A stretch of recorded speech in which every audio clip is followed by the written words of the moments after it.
Como sabéis, cuando se retransmite la palabra de Dios, aunque lo hacemos desde el principio, hay mucha gente que se conecta. Tenemos hermanos en Las Vegas, parte de una de nuestras iglesias allí en San Francisco. Decirles que hoy hemos abierto un nuevo lugar de culto en la ciudad de Orlando, en Florida, ¿sí? Así que ellos están en este momento en directo, también por primera vez con nosotros. Había hermanos por diferentes partes de la ciudad, pero nos hemos puesto de acuerdo, hemos alquilado una iglesia que no la usan a esta hora, y entonces es la primera vez que los hermanos de Orlando, allí en Florida, se juntan para seguir la retransmisión de este culto en directo. Y habíamos hablado con una universidad en Miami para que nos alquilara un salón precioso, ya estaba todo prácticamente apalabrado, pero nos han comunicado que los maestros, los profesores de la universidad, pues han decidido no alquilarnos el salón de culto porque no quieren correr alto riesgo, no quieren alquilar lugares para hacer reuniones porque está el ambiente un poquito caldeado, y entonces hemos tenido que posponer nuestras reuniones en esa universidad y estamos buscando otro lugar para, Dios mediante, comenzar también en breve en la zona de Miami, también reuniones con muchos hermanos que tenemos por allí. Y quisiera que en esta tarde, pues como siempre les pido, ¿no? Y como siempre veo que es así, estemos muy atentos a la palabra que voy a compartir con ustedes en esta tarde, que va también un poco en la línea y en la temática de los últimos mensajes, puesto que estamos viviendo tiempos muy interesantes, Y solamente la palabra de Dios es nuestra fuente fidedigna de información, y a ella nos ceñimos sabiendo que Dios todo lo que quiere que sepamos lo ha revelado y escrito en su palabra. Y lo que no quiere que sepamos, por el motivo que sea, pues no nos lo ha dejado en su palabra, y eso no nos tiene que perturbar, sino lo que tenemos que hacer es ocuparnos en saber lo que dicen las Sagradas Escrituras, sobre todo lo relacionado con lo profético de los últimos tiempos. Estoy leyendo y leyendo otra vez las profecías que se encuentran en Daniel, que él dice la Biblia que las escribía pero no las entendía. Incluso en algunas ocasiones se le dice: escríbelas, séllalas, porque esto no es para tu tiempo. Esto es algo que yo te revelo a ti para que quede registro, pero esto es algo que ha de acontecer en los últimos días, en los postreros tiempos. ¿Y quién no sabe que ya estamos en esos postreros días? Cualquier musulmán le pregunta si ellos saben que estamos en los últimos tiempos. A cualquier judío, a cualquier cristiano con dos dedos de frente, incluso a aquellas personas que no se definen como nada, pero te dicen, por ejemplo, cuando te los encuentras en la calle: esto va a reventar por algún lado, esto ya no aguanta más, algo va a pasar. Bueno, gracias al Señor, nosotros los creyentes podemos estar en paz en medio de la tormenta, porque sabemos lo que va a suceder, y para eso tenemos la palabra de Dios. Oramos en esta tarde, queridos hermanos, pidiendo la bendición de nuestro Dios para este mensaje. Te damos muchas gracias, Señor, una vez más, por esta oportunidad que nos das de aprender, de conocer las cosas que tú has dejado en tu palabra para mantenernos firmes en la fe, para saber cómo actuar, cómo comportarnos en estos tiempos peligrosos y difíciles en los cuales nos ha tocado vivir. Señor, abre nuestro entendimiento para que podamos comprender tu palabra y podamos en esta tarde, Señor, ser fortalecidos en nuestra fe, en nuestra comunión contigo, y que esta palabra sea de bendición para todos los que la van a escuchar, tanto hoy como en cualquier otro momento. Nos ponemos en tus manos y pedimos tu bendición en el nombre de Jesús. Y amén, y amén. Yo lo primero que me gustaría pedirles a todos ustedes, no solamente los que están aquí reunidos, sino también los que están en sus hogares y los que después van a ver estas reuniones. No sé si se han dado cuenta, pero en las últimas semanas han habido centenares, cientos de miles de personas que, debido a todo lo que está ocurriendo, se han metido seguramente en muchas otras páginas, ¿no? Pero yo hablo de lo que nos atañe a nosotros, a ver qué es lo que está sucediendo, a ver qué es lo que está pasando. Tenemos ya mensajes en nuestro canal de YouTube que tiene casi 4.000 mensajes. Tenemos mensajes que ya pasan de los 2, 3, 4, 5, 6, 7, 8, 9 millones de visualizaciones. Es algo increíble ver cómo Dios está despertando las conciencias de muchísimas personas en muchas partes del mundo, porque están realmente preocupadas, diciendo, ¿qué es lo que va a pasar? Yo ya digo, lo primero que les quiero pedir a todos ustedes es que mantengamos la calma, por favor.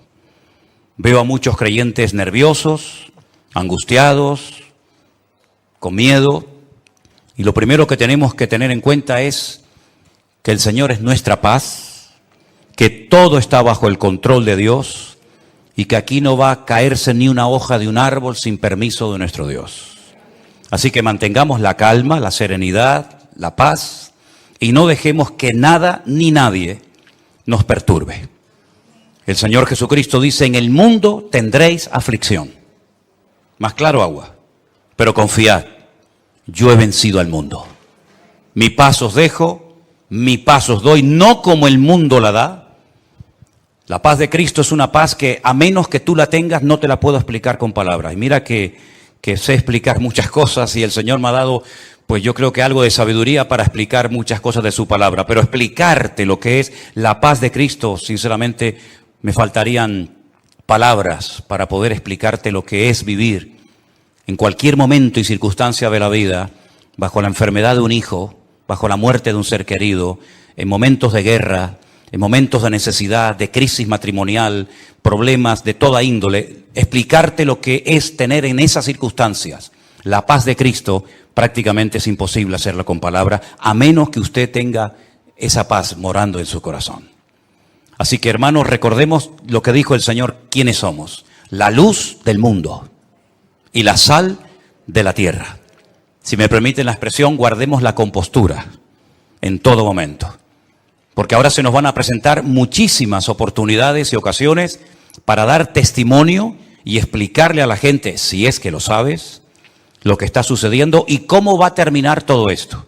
Porque la Biblia no solamente te dice cómo va a empezar todo, cómo se va a desarrollar los acontecimientos, sino que además te dice cómo van a terminar los acontecimientos. Y lo que de entrada te puedo decir es que el mundo nunca más volverá a ser el mismo a partir del 7 de octubre. Nunca más Oriente Medio volverá a ser lo que fue. Europa nunca más volverá a ser lo que ha sido.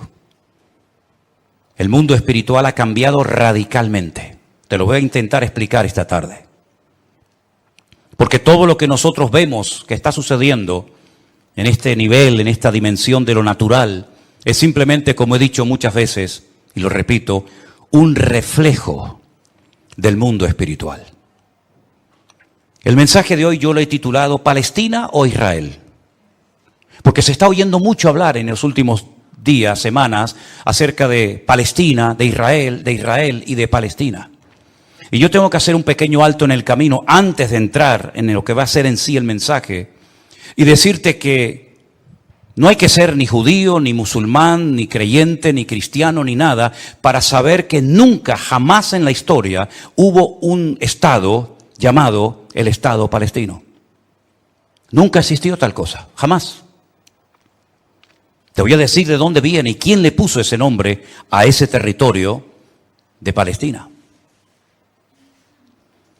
Antes de que los judíos llegaran a ese país y declararan el Estado judío de Israel, como se llama, en 1948, estaban los ingleses en aquel lugar. Después de la Primera Guerra Mundial se repartieron el mundo las naciones vencedoras.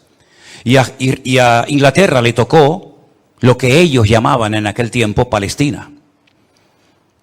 Así es que no sacaron de allí al pueblo palestino, porque nunca existió un país llamado o un pueblo llamado palestino, jamás.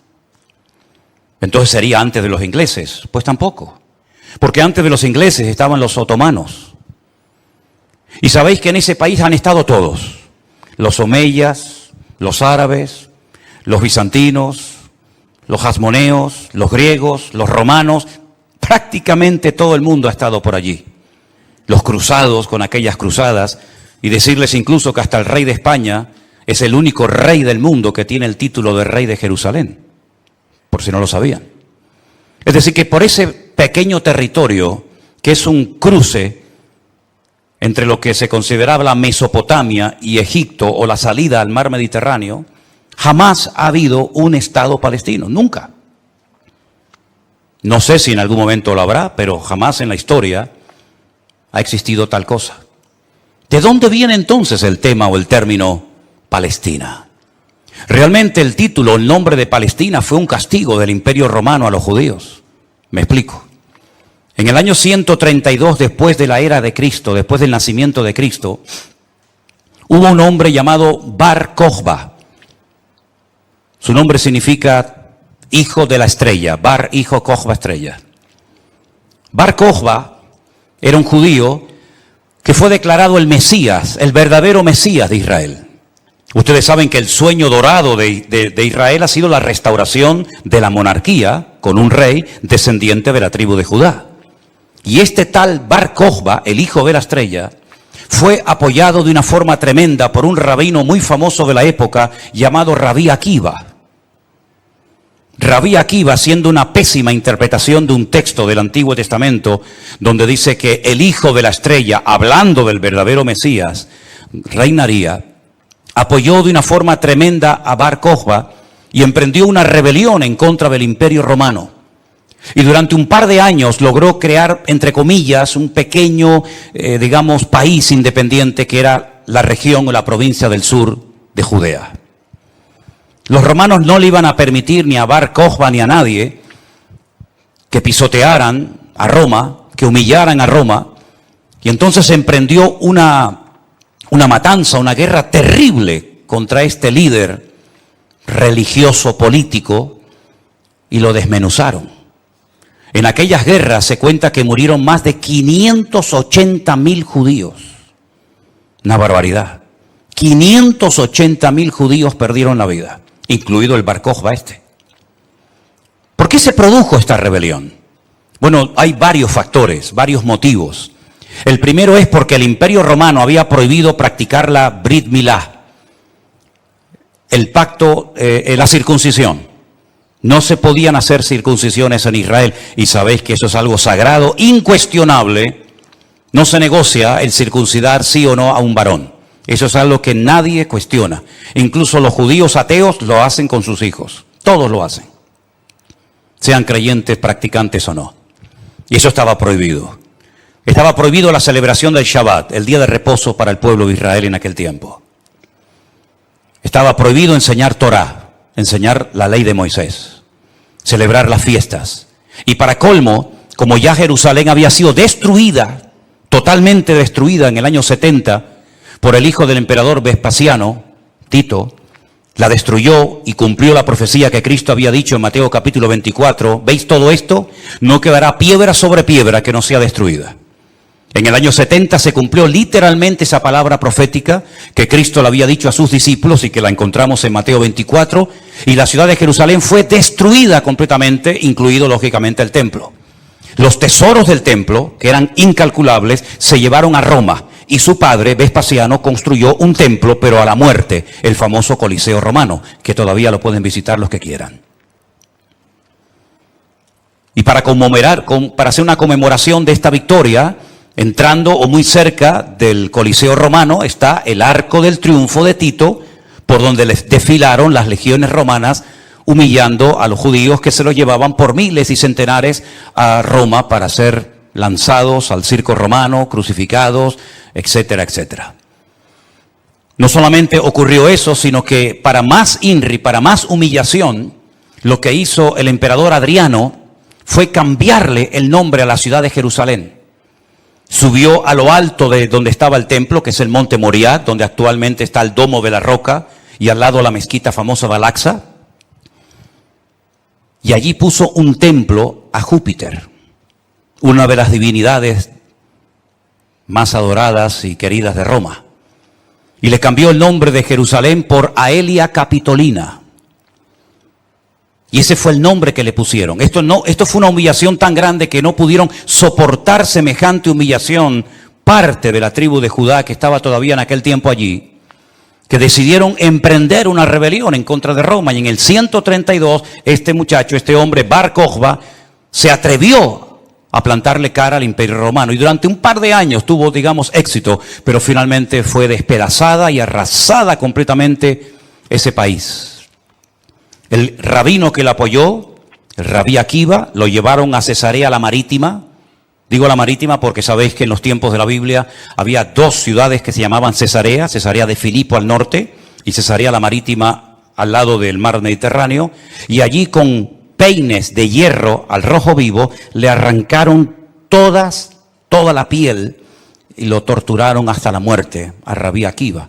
Y ya se acabó cualquier otra posibilidad de rebelarse, de levantarse contra el Imperio Romano. Queda un pequeño reducto de judíos, rebeldes, pero bueno, ese es tema para otro día.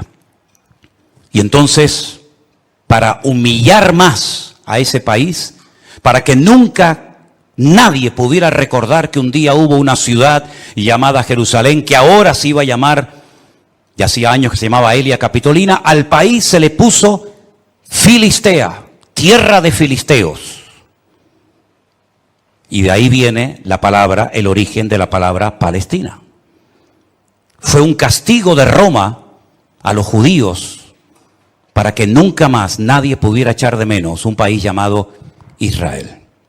Y esa es la historia del nombre Palestina. Y por allí, ya digo, han pasado todas las civilizaciones, culturas, religiones, imperios, cruzados, etcétera, etcétera. Pero nunca, a pesar de que Roma le puso a ese país Palestina o tierra de filisteos, jamás hubo un estado propio, gobernado, libre, independiente, llamado el Estado de Palestina. Jamás lo ha habido, nunca. Y no hay ni que ser cristiano para entender esto. Cualquier persona lo sabe perfectamente. Por lo tanto, cuando hace unos días un señor dijo que Jesús era palestino, yo le pediría a los que son de ese país que se pongan en contacto con su embajador o con su presidente y le corrijan a este señor, porque Palestina no existía en la época del Señor Jesús. Hay que decirle a este señor que Jesús era de la tribu de Judá. Su padre y su madre, que están sus árbol genealógico en la Biblia, Mateo capítulo 1, Lucas capítulo 3, eran descendientes de la tribu de Judá, que a su vez estaba entroncada con la casa real del rey David. ¿Y quién era David? Era de la tribu de Judá. Su papá se llamó Isaí. El padre de Isaí fue Obed. El padre de Obed fue Booz. Y Booz era el hijo de Rahab, que se casó con Salmón, que era del pueblo de Israel. Por lo tanto, Jesús era judío. Por eso lo circuncidaron a los 8 días.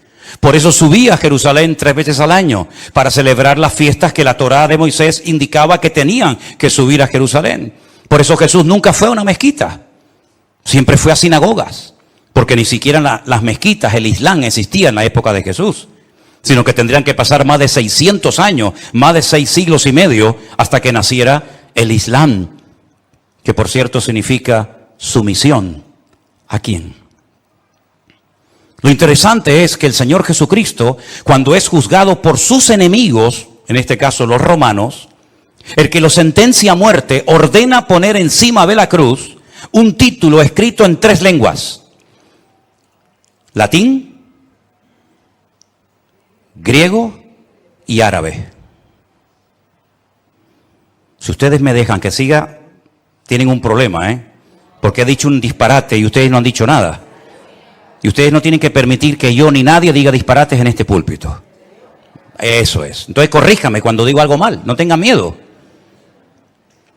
El Poncio Pilato dijo, de encima de su cruz tienen que poner un cartel en latín, el idioma de los romanos, en griego, la lengua internacional de la época, y en hebreo, que es el idioma que habla este pueblo, que diga: Jesús Nazareno, Rey de los judíos.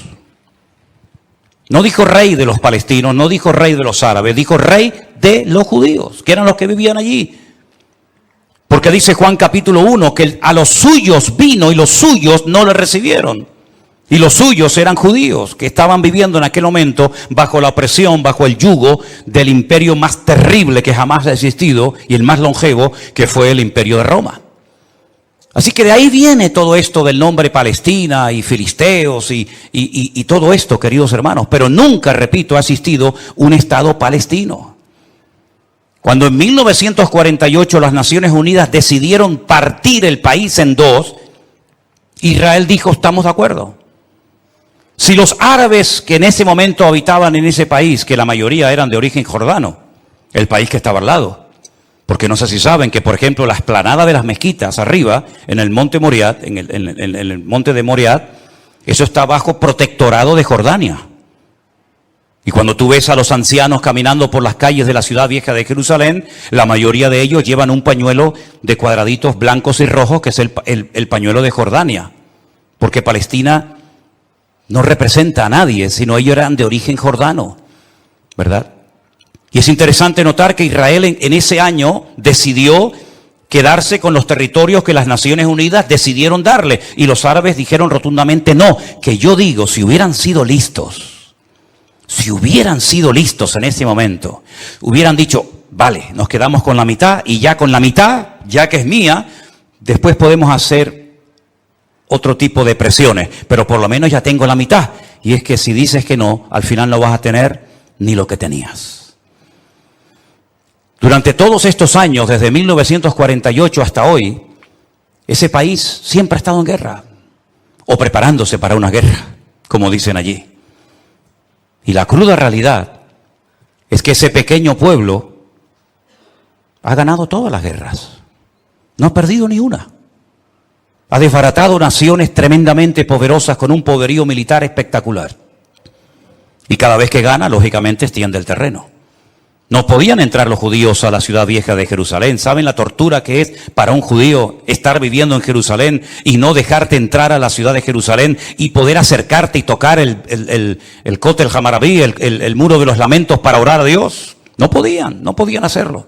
Desde 1948, que entraron allí, hasta 1967, en la guerra famosa de los 6 días, los judíos veían de lejos. Por eso cuando ustedes van a Jerusalén se van a dar cuenta que las casas que están más en alto son las que le permitían al judío poder ver el monte del templo, porque no podían acercarse a tocarlo, ni a mirarlo.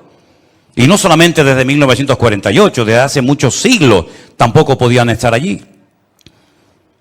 Y al final recuperaron la ciudad de Jerusalén. Pero todas y cada una de estas guerras siempre ha cambiado la atmósfera, el mundo espiritual, siempre. Porque algo que tenemos que tener presente es que el mundo natural refleja lo que está pasando en el mundo espiritual, ni más ni menos. Y me gustaría con algunos textos de la Biblia demostrarles que el mundo espiritual es tan real como este mundo en el cual nos movemos tú y yo como pez en el agua. En el libro de Daniel, en el Antiguo Testamento, este hombre está cautivo en Babilonia. Las tribus del sur, Judá y Benjamín, han sido derrotadas, han sido humilladas por las tropas de un tal rey Nabucodonosor. Son llevadas cautivas por 70 años a Babilonia. Algunos se preguntarán, ¿y por qué fueron llevados cautivos a Babilonia justamente 70 años? Bueno, primeramente por su desobediencia, por su rebeldía, por no haber querido arrepentirse. Muchas veces el Señor le mostró a Ezequiel en visión los pecados terribles que ellos hacían en la intimidad, que nadie los sabía, pero que Dios los conocía perfectamente. Y dice que se lo llevaba en visión y le decía, métete por el agujero de esa pared y mira lo que están haciendo ahí adentro, a ver si no son dignos de mi ira y de mi juicio, ¿verdad? Y por 70 años son llevados a Babilonia para que la tierra descanse en una celebración que todavía, en una ley que todavía los religiosos, los agricultores religiosos practican, otros no. Y es la ley de la Shemitah. La Shemitah es una ley que obliga al agricultor, al que se dedica a los labores del campo, a dejar reposar la tierra un año entero. No se puede trabajar la tierra. Nosotros estuvimos este año, creo que fue este año, el año pasado, y veíamos muchos campos muy bonitos, muy bien arados, muy bien trabajados, y otros campos totalmente como abandonados, llenos de malas hierbas, y nos decían, estos son los campos de los agricultores religiosos que no van a trabajar durante este año. Por la ley de la Shemitah, que es el descanso de la tierra. Dios preparó un día a la semana para el descanso del hombre, para que usted no sea una máquina de trabajar y trabajar y trabajar, sino que también reconozca que hay un Dios que creó el universo, la tierra, y nos da la familia y los hijos para disfrutar, y no que usted se ponga con 70, 80 o más años de la vida, y lo único que ha hecho en toda su vida es pagar deuda, comprar cosas y trabajar ¿verdad? Como un esclavo, y al final se le fue la vida trabajando, cuando el Señor dice, detente, cesa toda actividad y descansa como mínimo tú, tus empleados, tus bestias, tus animales durante un día a la semana. Y así reconocen la obra creadora de Dios y así renuevas tu fuerza para empezar una nueva semana con la bendición de Dios. Pero también la tierra, el Señor la cuida, porque dice la Biblia que la tierra es de Dios, no es del hombre. La tierra de Israel no es de los judíos. La tierra de Israel, ese territorio tan pequeñito, no es de los palestinos. ¿Quién es el dueño de la tierra? Es Dios, lo dice en su palabra. Del Señor es la tierra y su plenitud. Y dice la Biblia que durante los 490 años que vivieron allí cuando entraron con Josué, nunca cumplieron la ley del reposo de la tierra. Por lo tanto, la tierra necesitaba descansar 70 años. 70 por 7, ¿cuánto es? 490. Después de los 70 años de cautiverio, logran volver otra vez a su país, restauran el muro, restauran la ciudad, restauran el templo, vuelven otra vez a la vida normal, digamos. Pero sin embargo, antes de salir, hay un hombre llamado Daniel que escribió un libro extraordinario, donde él nos habla de cosas que habían ocurrido, que les habían llevado a esta situación terrible, y cosas que iban a ocurrir en el futuro. Pero una de las cosas que Daniel cuenta muy interesante es el conflicto, la guerra, la realidad del mundo espiritual. Por ejemplo, podríamos leer muchos pasajes, pero en Daniel capítulo 10, a partir del versículo 12, la palabra de Dios dice así. Entonces me dijo, Daniel, no temas, porque desde el primer día que dispusiste tu corazón a entender y a humillarte en la presencia de tu Dios, fueron oídas tus palabras y a causa de tus palabras yo he venido. Está hablando con un ángel que se le ha presentado a Daniel, ¿sí? Mas el príncipe del reino de Persia se me opuso durante 21 días. Pero he aquí Miguel, uno de los principales príncipes, vino para ayudarme y quedé allí con los reyes de Persia. Intentaremos explicar esto lo mejor posible. He venido para hacerte saber lo que ha de venir a tu pueblo en los postreros días. Porque la visión es para esos días. No es para el tiempo de Daniel, es para los postreros, los tiempos finales. Mientras me decía estas palabras, estaba yo con los ojos puestos en tierra, enmudecido. Pero he aquí uno con semejanza de hijo de hombre tocó mis labios. Entonces abrí mi boca y hablé y dije al que estaba delante de mí, Señor mío, con la visión me han sobrevenido dolores y no me queda fuerza. ¿Cómo pues podrá el siervo de mi Señor hablar con mi Señor? Porque al instante me faltó la fuerza y no me quedó aliento. Y aquel que tenía semejanza de hombre me tocó otra vez y me fortaleció y me dijo, muy amado, no temas, la paz sea contigo, esfuérzate y aliéntate. Y mientras él me hablaba, recobré las fuerzas y dije, hable mi Señor, porque me has fortalecido. Y me dijo, ¿sabes por qué he venido a ti? Pues ahora tengo que volver para pelear contra el príncipe de Persia. Y al terminar con él, con el príncipe de Grecia, que vendrá. Pero yo te declararé lo que está escrito en el libro de la verdad, y ninguno me ayuda contra ellos sino Miguel, vuestro príncipe. Aquí está hablando de príncipe, el príncipe de Grecia, el príncipe de Persia. Habla de un arcángel tremendamente poderoso que aparece en pocas ocasiones en la Biblia, llamado Miguel, que dice que es el príncipe que protege al pueblo de Israel de ser aniquilado y destruido. Porque una cosa que les quiero decir y que os quede clara, y me da igual si estáis de acuerdo o no, me da igual, créame, pero te lo tengo que decir.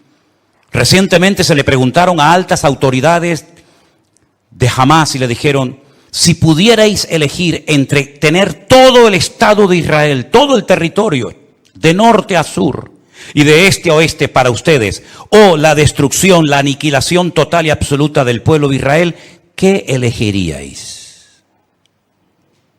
¿Sabe la respuesta, no? Preferimos que no exista ni un solo judío sobre la faz de la tierra antes de quedarnos con todo su territorio. Porque no es que quieren quedarse con todo el territorio, es que quieren arrojar al mar o al desierto para que muera toda la población de Israel, que en este momento está alrededor de unos 15 millones de personas más o menos repartidas en varias naciones de la tierra. ¿Quién puede negociar con alguien que te quiere matar? ¿Quién puede negociar con alguien que viola a tus hijos y los quema delante de tu presencia? ¿Quién puede negociar con alguien que le abre el vientre a una mujer embarazada y le saca a su hijo que aún está con vida? ¿Quién puede negociar con alguien que te odia y que el sueño de su vida es destruirte a ti y a toda tu descendencia? ¿Quién puede negociar con semejantes salvajes? Fijaros que ya no digo animales, como decía hasta el otro día, porque no quiero ofender a los animales. Pero aquí encontramos una realidad espiritual. Daniel estaba orando, estaba ayunando por 21 días, 3 semanas seguidas, y la respuesta a su oración no venía la respuesta a su oración. Y finalmente se le presenta un ángel y le dice: desde el primer día que te pusiste a orar, tu oración llegó a la presencia de Dios. Y entonces, ¿por qué no vino la respuesta? Porque el príncipe de Persia se me oponía. Había interferencias, por decirlo de alguna manera, en el mundo espiritual. ¿Quién es el príncipe de Persia? Un poder espiritual, un príncipe de las tinieblas que no quería que Daniel recibiera la revelación y la información de lo que le iba a pasar a su pueblo a corto y a largo plazo. Y con esto coincide lo que se ha leído esta tarde desde este mismo púlpito, la famosa armadura del cristiano en Efesios capítulo 6. Donde el apóstol Pablo dice: nuestra lucha ahora como creyente no es contra sangre y contra carne, no. Esa ya no es nuestra batalla, esa ya no es nuestra lucha. Nuestra lucha, que existe y es real, es contra principados y contra potestades, contra los gobernadores de las tinieblas, contra huestes espirituales de maldad en las regiones celestes. Y por eso Pablo describe la armadura del soldado romano, pero dándole como una aplicación para que el cristiano pueda vivir en todo momento bien armado, bien preparado, bien listo para poder enfrentar ese conflicto espiritual que todo creyente sabe perfectamente que está librando.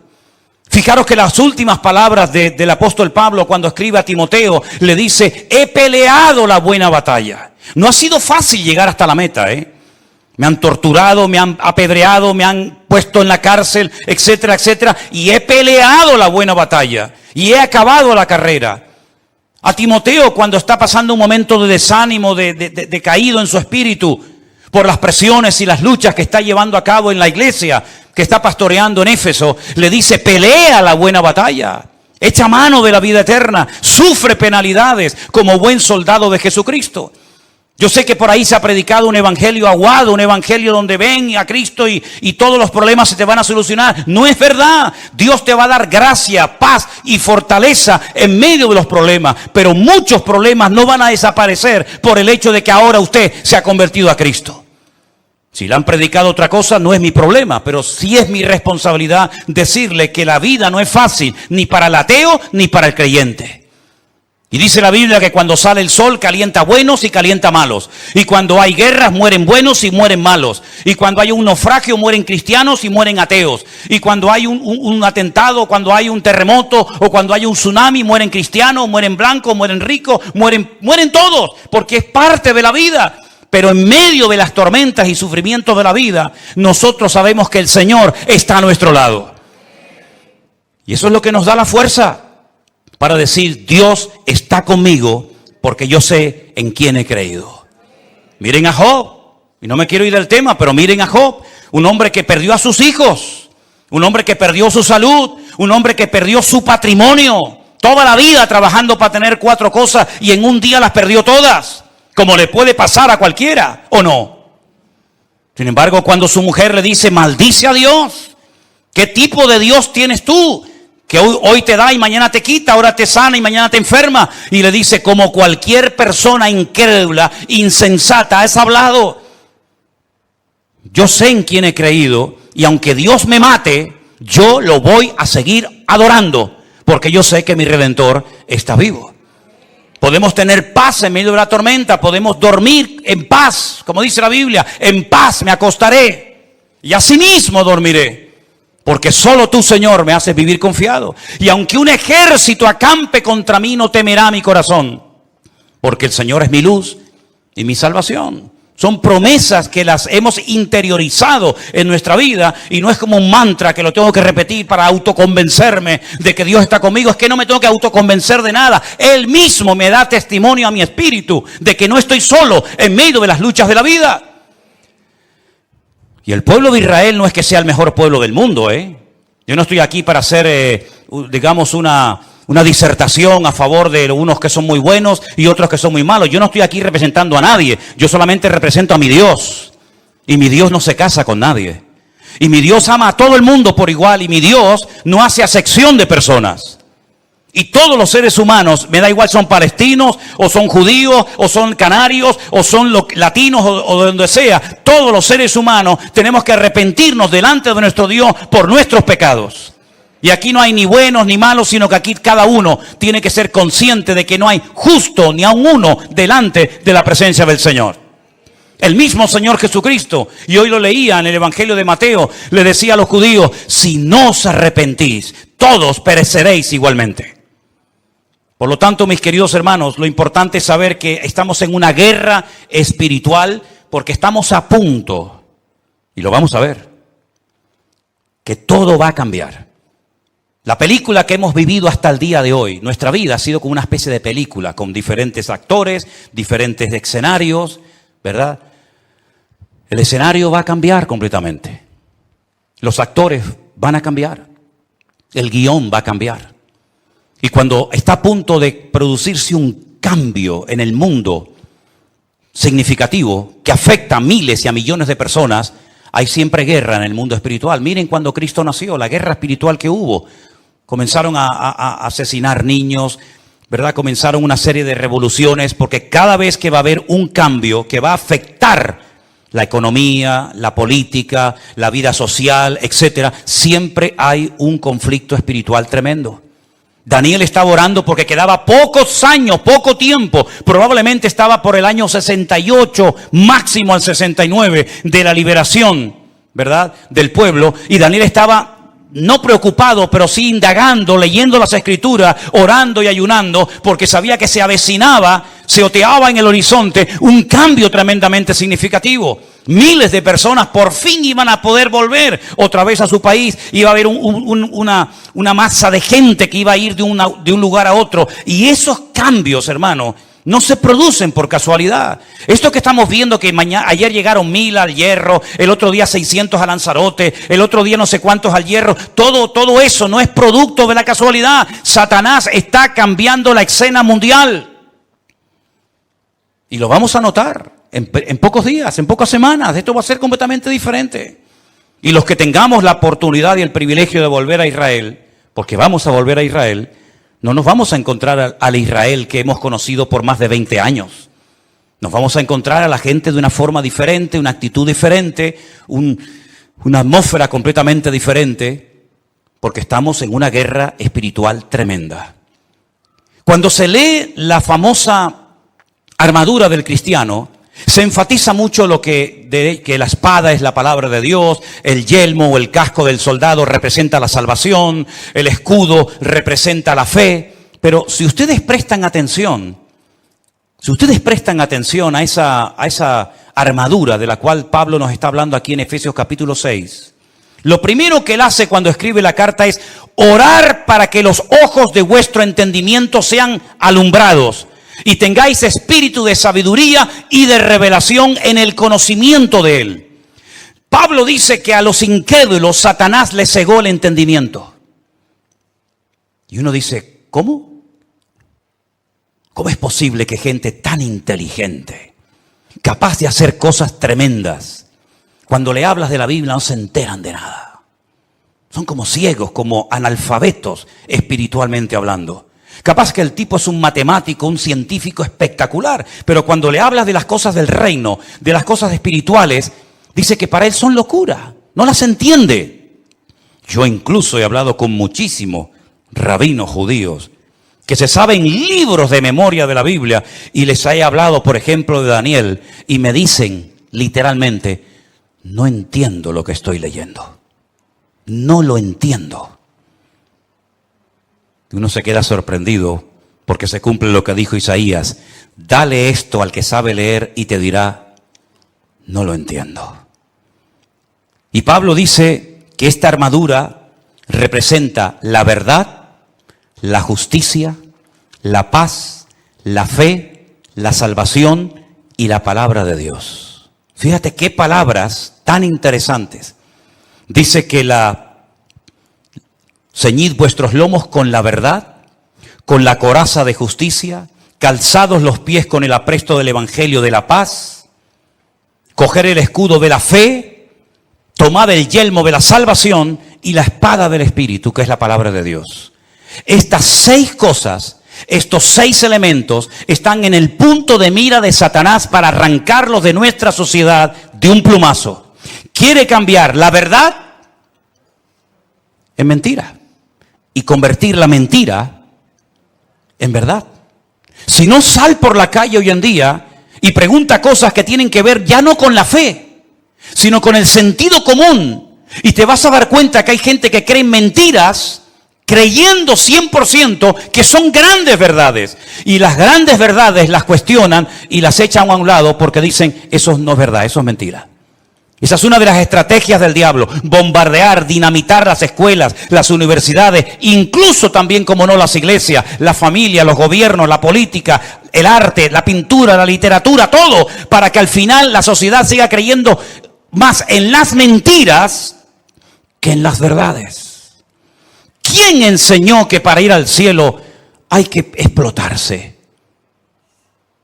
Es una gran mentira. Pero 1.000 millones creen que es una gran verdad. Aquí vino hace poco una persona que me decía, ¿cómo es posible que ustedes crean que la tierra es redonda si la tierra es plana? Yo decía, pero ¿me está hablando en serio este hombre? Quiere quitar la verdad y convertirla en mentira. La justicia la quiere convertir en injusticia. De hecho, muchas veces hay más sentido común, más sentido de la justicia en la calle, en la sociedad, hablando en una cafetería o en un bar, que cuando ves un acto supuestamente de justicia, que es una tremenda injusticia. Cuando a una persona se le meten en su hogar y no los puedes echar porque no tienen dónde vivir. Y no les puedes cortar la luz y el agua porque es un delito si le corto a un ocupa en mi casa la luz y el agua. Y han convertido la justicia en injusticia. Ya no tiene derechos el propietario, ahora tiene derechos el que usurpa la propiedad ajena. ¿Eso es una justicia? ¿Eso es justicia? Quiere cambiar la paz en guerra, cosa que sabe hacer perfectamente. La fe en incredulidad, la salvación en muerte y en desesperación eterna, y la palabra de Dios por cualquier cuento que cuenten por ahí, dándole más credibilidad a las mentiras que al libro eterno llamado Biblia o palabra de Dios. ¿Qué te parece? Estamos viviendo en tiempos peligrosos porque dice Daniel capítulo 7, verso 2, que los vientos han comenzado a soplar en el gran mar. Miren ese versículo. Daniel dijo, miraba yo en mi visión de noche y he aquí que los 4 vientos del cielo combatían en el gran mar. En la Biblia, el gran mar es el mar Mediterráneo. Es el mar que toca muchos países europeos y también del norte de África. ¿Y de dónde se levantará un personaje siniestro que tendrá un poder tremendo? Económicamente hablando, políticamente hablando, económicamente hablando, del antiguo territorio que ocupaba el reino de Roma. Todo lo que es el norte de África, parte de Oriente Medio y todo lo que es Europa, hasta lo que se conoce como Finisterre, el fin de la tierra para los romanos hace 2000 años. Y dice que en ese gran mar, él vio como 4 vientos, que son demonios, comenzaban a soplar de tal manera que comenzaron a levantarse animales. El resto del capítulo no lo voy a leer, pero dice que comenzaron a levantarse animales. Se levantó un leopardo con alas, se levantó un oso con unas costillas en la boca, se levantó un león con alas, se levantó una bestia indescriptible de esa zona donde soplaban los 4 vientos Y comenzaron a levantarse esos animales que representaban imperios, poderes políticos que iban a afectar la vida de miles y de millones de personas a lo largo de la historia. ¿Cómo podía saber ese hombre cuando todavía no existían ni los medos persas, ni los griegos, ni los romanos, que se iban a levantar esos imperios siglos antes de antelación? Es que la Biblia se anticipa en el tiempo y en el espacio, demostrando que Dios es un Dios veraz y que siempre sabe lo que va a suceder porque Él controla la historia. ¿Cuántos dicen amén? Y vemos varios vientos en la Biblia. No tengo tiempo para extenderme en todo esto, pero ¿cuál fue el viento que destruyó la barca de Pablo o el barco de Pablo? ¿Cuál fue el viento ese? Es el viento que golpeó contra un creyente, contra un representante del cuerpo de Cristo, el Euroclidón. El Euroclidón destrozó la nave de Pablo y Pablo tuvo que ir a tierra a calentarse y a salvar la vida. Ese viento soplará. Son nombres de la mitología griega. El Aquilón, el Austro. Son vientos que se mencionan, por ejemplo, en el libro del Cantar de los Cantares. Métanse y estudien las direcciones de estos vientos. Generalmente los vientos, depende del viento, suelen ir en una misma dirección, pero llegará un momento en el que se producirá como una especie de huracán, ¿verdad? Donde hay vientos de norte, de sur, de este, de oeste, y es imposible navegar de esa manera. Es imposible navegar con 4 o 5 vientos diferentes. Y eso es lo que va a pasar en los últimos tiempos. Representa la lucha del mundo espiritual con nombres de vientos que aparecen en la Biblia. Y esos vientos se van a llevar a cabo en una zona geográfica en la que tú y yo también vivimos. Y por eso Europa va a ser afectada grandemente en los últimos tiempos. ¿Qué es lo que hay detrás de todo esto? No es una lucha de unos contra otros simplemente. Es una lucha de Satanás contra Dios y su palabra. Ni más ni menos. ¿Quién puede más? ¿Alá o el Dios de ustedes? ¿Quién puede más? ¿El Corán o vuestra Biblia o Torá? Es una lucha de tipo espiritual.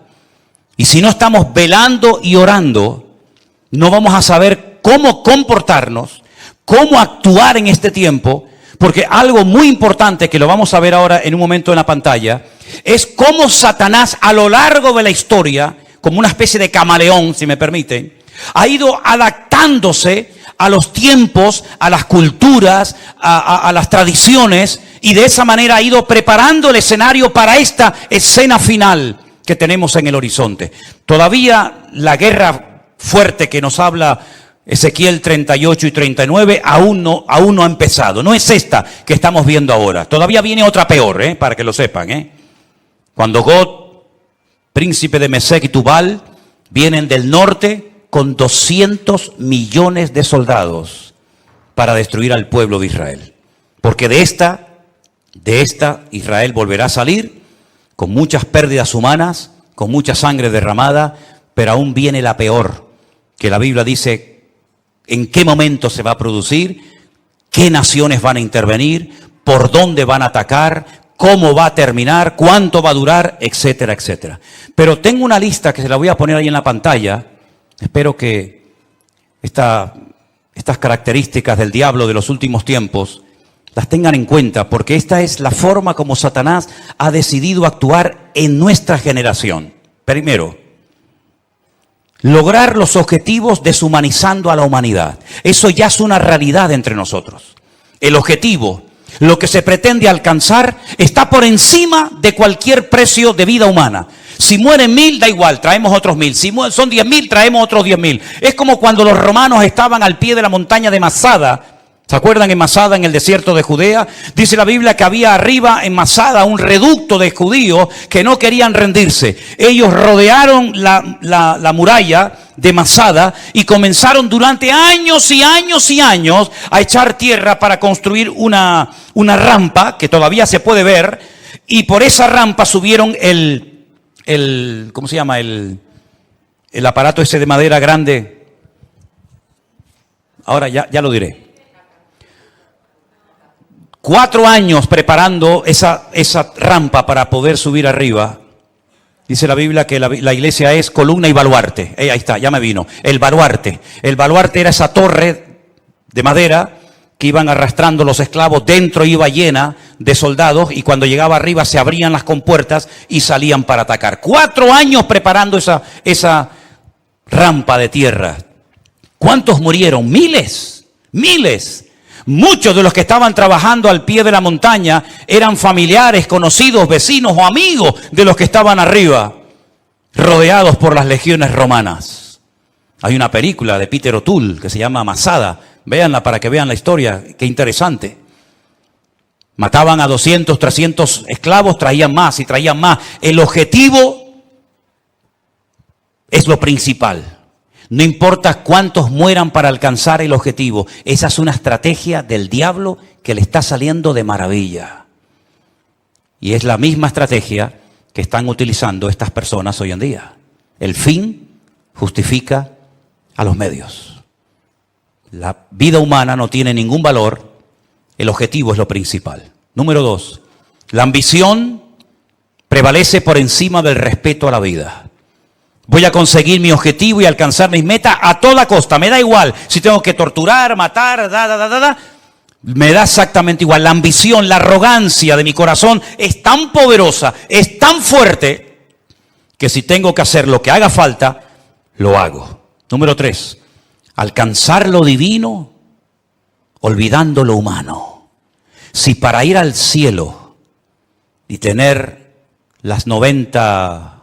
que dicen que voy a tener allá arriba, tengo que asesinar a todos estos, estoy dispuesto a hacerlo, porque lo divino, lo que yo creo que es lo divino, prevalece sobre lo humano.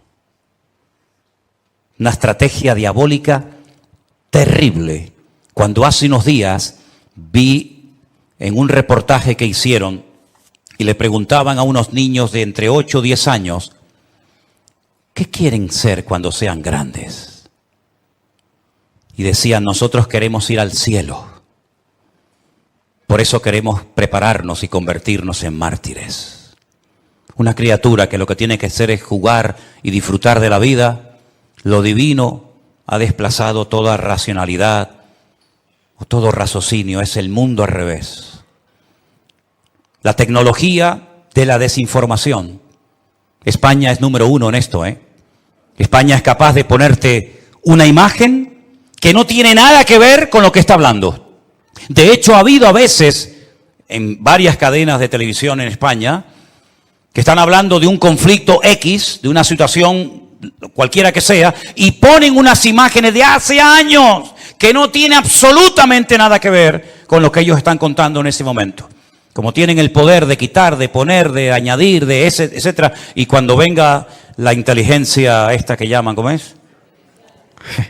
Cuando venga la inteligencia virtual, o artificial, perdón, ni te imaginas las barbaridades que vamos a ver, donde personas están comenzando a decir cosas que ellos jamás han dicho, pero que por una manipulación de la tecnología te hacen creer lo que no han dicho o lo que han dicho, en fin. Una locura. Los medios de comunicación son una fábrica que crea deliberadamente ignorancia. Cuanto más ignorante sea la gente, mejor. La ignorancia para ellos es poder. Cuanto más ignorante sea una persona sobre la realidad, sobre la Biblia o sobre lo que sea, mejor. Creación deliberada de ignorancia. Sembrar confusión, toda la que se pueda y más, engañando deliberadamente a la gente. Poner en duda la credibilidad de la fuente. Por ejemplo, mi fuente de información es la Biblia. Ah, no, pero eso no sirve, eso está caducado. ¿Cómo? No, la Biblia está llena de contradicciones. Y se quedan tan panchos. Y se quedan tan tranquilos. ¿Cómo que está llena de contradicciones? ¿Dónde están las contradicciones? No, eso está lleno de eso no, esta no es la Biblia verdadera. ¿Cómo que no es la Biblia? No, la Biblia verdadera la tienen los curas en el Vaticano, me dijo una vez uno. Es decir, tiran por tierra la fuente, la fuente mía no vale, la que vale es la tuya, la de internet, que te metiste anoche, leíste no sé qué, esa es la verdadera, que ahora nos están fumigando. Esas nubes que aparecen en el cielo son aviones que nos están fumigando para que no llueva. Dios, pues menos mal que nos fumigaron para que no lloviera, ¿eh? Porque ayer hablaba con un pastor de Madrid que me dice, no puedo salir del coche porque tengo el agua hasta el cuello. Increíble, ¿no? O cuando vino el COVID, ¿se acuerdan? Esto es una estrategia de los Illuminati, de los masones, para una drástica reducción de la población humana. Pues qué malos fueron, porque me parece que murieron como 2 o 3 millones en el mundo, y somos 7.000 millones. Lo hicieron muy mal, ¿eh? Y que todos los que nos vacunamos en 2 años morimos. Pues se equivocaron, porque ya llevo 3, vivo y coleando. Pero en fin, esta fuente no vale, la que vale es siempre la de ellos. Negar los hechos. No, eso no fue así. Eso no fue así. Tengo imágenes del satélite, donde se ven desde los satélites cómo lanzan los distintos cohetes. Y más de 550 cohetes lanzados desde la Franja de Gaza, no uno como el del otro día, 550 cohetes han caído dentro de la Franja de Gaza. No, pero eso es manipulación. Eso es manipulación. Bueno, producir ignorancia manipulándolo todo, pervertir las prioridades. Como aquellos que estaban construyendo un edificio tan grande, tan grande, tan grande, que dice que se tardaba 1 año en subir un bloque desde abajo hasta arriba. Y cuando iban por el camino iban tan agotados que caían, se mataban, y entonces la gente comenzaba a llorar y decía, pobrecito, no lloro por él, lloro por el ladrillo que no logramos ponerlo arriba. Lloraban más por el ladrillo que se había perdido que por la persona, por la vida que se había perdido. Hermanos queridos, vivimos en un mundo loco, al revés y patas arriba. Y permítame decirles que esto no ha hecho más que empezar. Nosotros como cristianos y como hijos de Dios no tenemos que tener ningún temor, porque ya sea que vivamos o muramos, somos del Señor. Y las puertas del Hades no prevalecerán contra la iglesia, dice la Biblia. E Israel no porque sea el mejor país del mundo, sino porque Dios tiene un pacto y unas promesas con ese pueblo, y Dios lo hace por honor a su nombre, va a proteger a esa nación. Dios ama a todo el mundo por igual, y todo el mundo necesita arrepentirse y humillarse delante de la presencia del Señor, porque aquí el gran problema es que al Señor Jesucristo lo rechazan por todas partes. Pero ojo, también los católicos rechazan a Jesús, ¿eh? Cuando usted le da más culto a su madre que a Jesús, usted está rechazando a Cristo. Cuando usted le da más prioridad a la madre que al hijo, usted está blasfemando el nombre de Dios. Ay, no diga eso, pues ¿qué quiere que le diga? Cuando usted le da más honra, más culto, más reverencia a la criatura que al Creador, usted está haciendo exactamente igual que aquellos que no quieren saber nada del Señor Jesucristo. Porque el Señor Jesucristo dijo, separado de mí, nada podéis hacer. ¿Tú crees que lo que tú has conseguido en la vida a Dios le impresiona? Dime la verdad. ¿Tú crees sinceramente que lo que tú has conseguido con sudor y lágrimas durante toda tu vida, Dios lo necesita? ¿Te lo vas a llevar en la caja cuando llegues a la otra vida? A Dios le impresiona. Ay, todo lo que tiene. Dios tiene 1000 veces más cosas que tú.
Por lo tanto, Dios no necesita nada de nosotros. Somos nosotros los que le necesitamos a Él.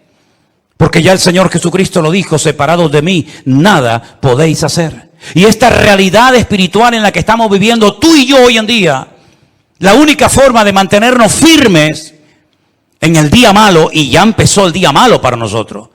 Mira, Moisés tuvo su día malo, Salió a dar una vuelta y se cargó a un hombre. Ese fue el día malo de Moisés. Pedro tuvo su día malo cuando aquella chica le apuntó con el dedo y le dijo, tú eres uno de ellos. Y él le negó. Ese fue el día malo para Moisés, para Pedro. Elías tuvo su día malo cuando una depresión lo prendió y le dijo, Señor, quítame la vida, ya no aguanto más, estoy solo, ya no quiero seguir adelante. Ese fue el día malo.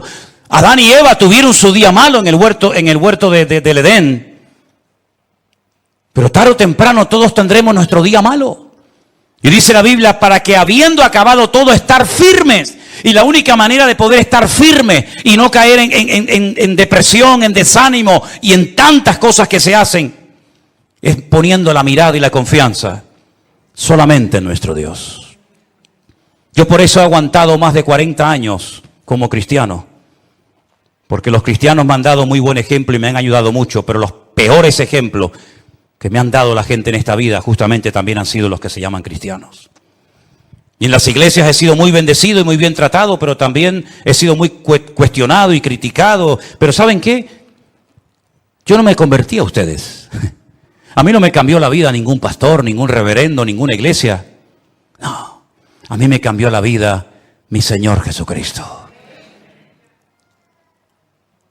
Y cuando ponemos nuestra mirada en los hombres nos llevamos grandes desilusiones en la vida. Pero cuando ponemos nuestra mirada en el Señor jamás caeremos. Porque siempre tendremos su presencia y su bendición en nuestras vidas. Asegúrate de tenerlo a Él siempre presente en tu vida. Asegúrate de empezar el día, de vivir el día con Él. Parece mentira, ya estamos a finales de octubre, ¿eh? Se nos fue otro año prácticamente. ¿Y cómo va a terminar el año? Antes del 7 de octubre, todo era diferente. A partir del 7 de octubre, todo ha cambiado. Ayer cuando veía 34 líderes mundiales, incluido...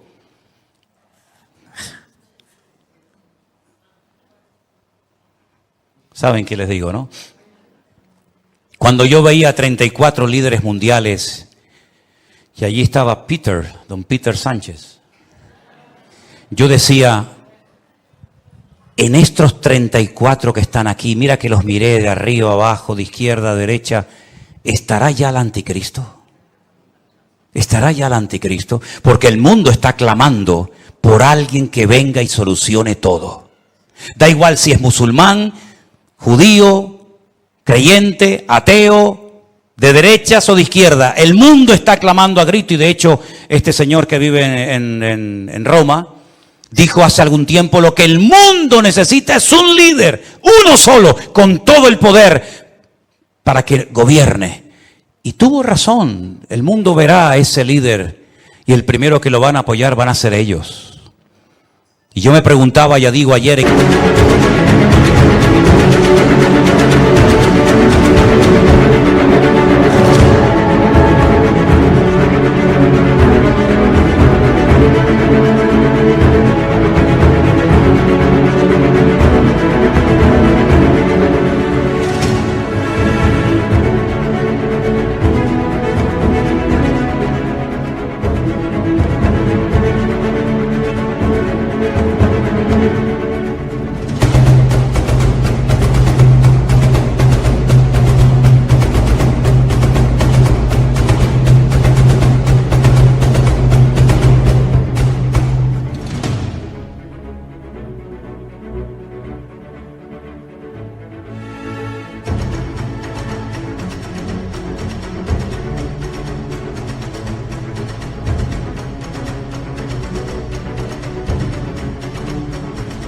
Esa reunión de 34 líderes mundiales, ¿estará aquí en medio de ellos este personaje siniestro? Porque esto se tiene que arreglar de alguna manera. Cada vez que empieza una guerra, sobre todo de Israel, siempre a los pocos días se reúnen o en el Cairo o en cualquier país para decir, sí, ahora no empiecen así, me parece, creo que es aquel, me parece, no. Siempre ahora todo el mundo se lleva las manos a la cabeza. Hay que parar esto como sea. Hay que pararlo antes de que entren los del norte. El único que puede traer paz a la tierra es el príncipe de la paz, que por cierto no fue invitado a esa reunión. Los ciegos guiándolos a ciegos. Cuando todos los que están ahí deberían de haber dicho, hagamos una oración y démosle gloria a Dios, para que Dios nos ayude a solucionar los gravísimos problemas que tenemos y que no sabemos cómo solucionar. ¿Vieron el último discurso del presidente de Salvador, Bukele? ¿Lo vieron? ¿Lo oyeron? Qué interesante. Qué interesante. Empezó su discurso diciendo, quiero dar toda la gloria a Dios. Uno de los países más violentos del mundo, donde todos los días había cantidad de asesinatos, de crímenes, de secuestros tremendos. Se ha convertido en uno de los países más seguros del mundo. Ya no hay delincuencia, ya no hay robo, ya hay una tranquilidad en las calles tremenda. Y una de las cosas que dijo ese presidente en ese discurso fue, le pedimos sabiduría y revelación a Dios. En una semana solucionamos todos los problemas, no murió absolutamente nadie. Y el país más peligroso del mundo, en proporción a otros, se ha convertido como botón de muestra de otras naciones de la tierra. Pero cuidado con quitarle la gloria a Dios, porque en el momento en el que le quitemos y le robemos la gloria a Dios, puede volver otra vez el enemigo a traer sangre a nuestras ciudades. Qué ejemplo tan grande, ¿no? ¿Cómo me gustaría a mí ver en España? Me imagino que a ustedes, venezolanos, colombianos, cubanos, argentinos, ¿verdad? ¿Cómo nos gustaría ver a todos y a cada uno de nosotros que antes de hacer una reunión para intentar solucionar un problema dijeran, bueno, vamos a hacer una cosa. Vamos a orar, vamos a pedir la bendición de Dios para que Dios nos dé sabiduría y salgamos de este lugar sabiendo lo que tenemos que hacer. ¿Creen ustedes que a Dios no le agradaría que lo invitaran a una reunión para que Él les diera sabiduría a toda esa gente? Por supuesto que sí, pero me parece que no lo vamos a ver. Me parece que no lo vamos a ver. Así que, hermanos míos, cierra tus ojos en esta tarde y vamos a decirle, Señor, nosotros sí te queremos. En estas reuniones no te quieren, pero nosotros sí te queremos, porque te necesitamos más que nunca y queremos que tú traigas primeramente paz a nuestras vidas, paz a nuestros hogares y sobre todo que te vean a ti y te reconozcan a ti, el único Dios vivo y verdadero, porque es la única manera de que podamos, como dice la Biblia, vivir reposadamente. Te damos gracias, Señor, en esta tarde por tu palabra. Te doy gracias porque sabemos que en esta lucha la victoria es nuestra, porque Cristo ha vencido al enemigo y tu victoria, Señor, prevalece por encima de todo. Te ruego, Señor, en el nombre bendito de Jesús, por esta situación, por este caos tremendo, que nadie sabe cómo pararlo, nadie sabe cómo solucionarlo. Pero yo te ruego, Señor, por tus hijos, por los que te han recibido, por los que han creído en ti, Señor, que esos son tu verdadero pueblo, Señor. Me da igual si son judíos o gentiles, los que te han recibido en sus corazones, te pido que los guardes, los bendigas, los fortalezcas y que nos mantengamos firmes en estos tiempos difíciles y peligrosos en los que nos ha tocado vivir. Guarda a nuestros hijos, Señor. Queremos también hacer una oración especial pidiéndote por todas esas criaturas, esos niños pequeñitos y sus padres que han sido llevados de una forma cruel, terrible.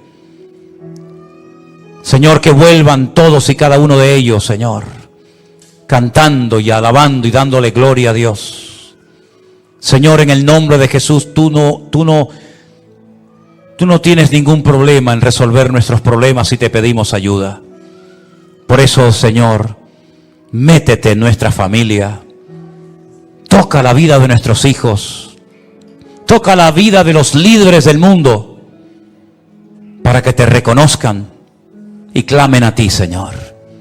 Faraón pidió ayuda y la recibió. Nabucodonosor pidió ayuda y la recibió. Señor, te pedimos que toque los corazones, que te lleves corazones de soberbia, de piedra, y traigas humildad y arranque las mentiras a las que se agarran millones de personas, porque la única verdad eres tú, Señor Jesús. Gracias por tu paz y por tu presencia en nuestras vidas. En el nombre de Jesús. Amén y amén. Nos ponemos de pie, mis queridos hermanos. Si tú dispusieres tu corazón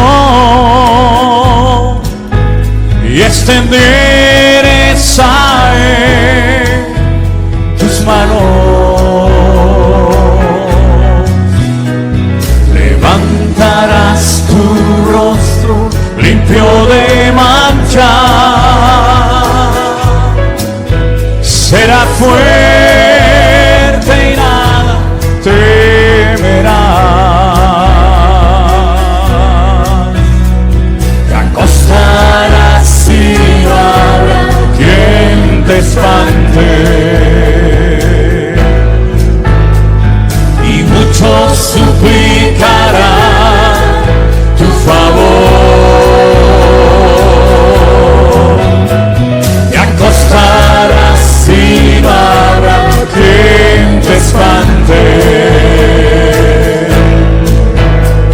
y muchos suplicarán tu favor. Tendrás confianza, porque hay esperanza. Mirarás alrededor y dormirás seguro, y aunque oscurece como la mañana será, la vida será más clara que el mediodía. Si tú dispusieres tu corazón, extendieres a Él tus manos, levantarás tu rostro limpio de mancha, serás fuerte y nada temerás. Acostarás y no habrá quien te espante, y muchos suplicarán tu favor. Te acostarás y no habrá quien te espante, y muchos suplicarán tu favor. Tendrás confianza, porque hay esperanza. Mirarás alrededor y dormirás seguro, y aunque oscurece como la mañana será, la vida será más clara que el mediodía, y muchos suplicarán tu favor, y muchos suplicarán tu favor, y muchos suplicarán tu favor.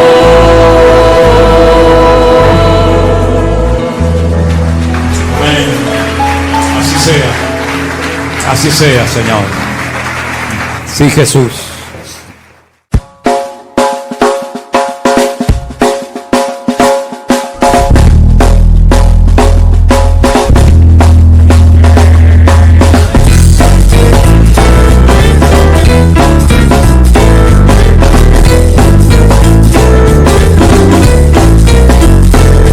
Tiene roto el corazón de tanto sufrir y llorar. Tienes que aprender a descansar en Dios.